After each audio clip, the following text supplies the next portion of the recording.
and Japan agree to start talks on acquisition and cross-servicing pact. President Marcos revealed that the Philippines and Japan have agreed to begin the negotiation on the acquisition and cross-servicing agreement, an agreement on the provision of supplies and services between the two countries' defense force. Both countries arrived at an agreement during Marcos's bilateral meeting with Japanese Prime Minister Ishiba Shigeru at the Malacañang Palace on Tuesday, April 29th. The president labeled Japan's development assistance to the Philippines as the gold standard for development cooperation. He noted that the Philippines is the first recipient of Japan's official security assistance, which has allowed the Philippines' security agencies, especially the Department of National Defense, to achieve meaningful upgrades. Vice President Sara gets a prosecutor's summon over NBI complaint. Vice President Sarah Duterte revealed that she has been summoned by the Office of the Prosecutor based on the case filed against her by the National Bureau of Investigation. The official said this during an ambush interview in Sogod, Leyte on Tuesday, April 29th. Duterte did not mention the circumstances of the NBI charges against her, but the Bureau in February this year filed grave threats and inciting to sedition charges before the Department of Justice. This was in connection with her previous remarks in November 2024 regarding hiring someone to assassinate President Marcos, First Lady Liza Araneta Marcos, and Speaker Martin Romualdez if she herself gets killed.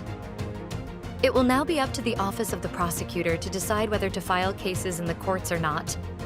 The Vice President, however, did not mention if she plans to answer the summons. Rainy Labor Day expected in Visayas, Mindanao, and Palawan due to low-pressure area and ITCZ. Large parts of Visayas, Mindanao, and Palawan are expected to experience rainy weather on Labor Day, May 1st, due to the combined effects of a low-pressure area and intertropical convergence zone, said the Philippine Atmospheric, Geophysical, and Astronomical Services Administration. While the weather disturbance remains less likely to develop into a tropical cyclone, it is still embedded within the ITCZ, which will continue to bring rain to some parts of the country. The ITCZ occurs when winds from the northern and southern hemispheres converge, which create conditions favorable for the formation of rain-bearing clouds. Pagasa advised residents in affected areas to remain vigilant for the possibility of flooding and landslides, particularly in low-lying and mountainous areas. Meanwhile, the rest of Luzon is expected to experience hot and humid conditions, especially during the midday and afternoon hours. Cardinal Becciu formally withdraws from participation in conclave to elect Pope. The Italian cardinal, at the heart of the Vatican's trial of the century, announced Tuesday he was withdrawing from participating in the upcoming conclave to elect a new pope for the good of the Church, ending days of drama that had overshadowed the proceedings.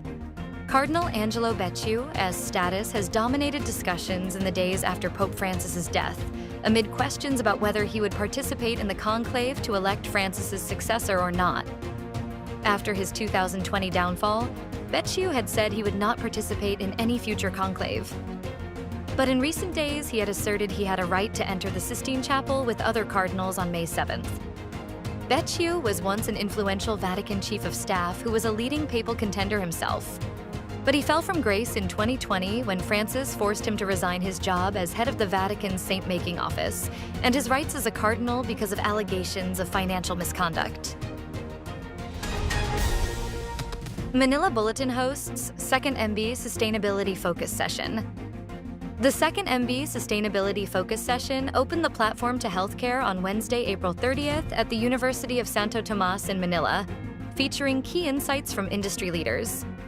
Under the theme, Envisioning the Future of Healthcare, the session gave key representatives of Healthway, MaxiCare, the Generics Pharmacy, the Medical City, Watsons, Mesa ni Mises, an opportunity to share updates on their environmental duties and efforts, set publicly their objectives for a sustainable world, and inspire change that transcends the walls of the Dr. Robert C. Grand Ballroom. Students from the Faculty of Medical Technology, Nutrition and Dietetics, Tourism and Hospitality, Nursing, and senior high school students observed the discussions, which also involved how the environment can find an unlikely ally in the healthcare.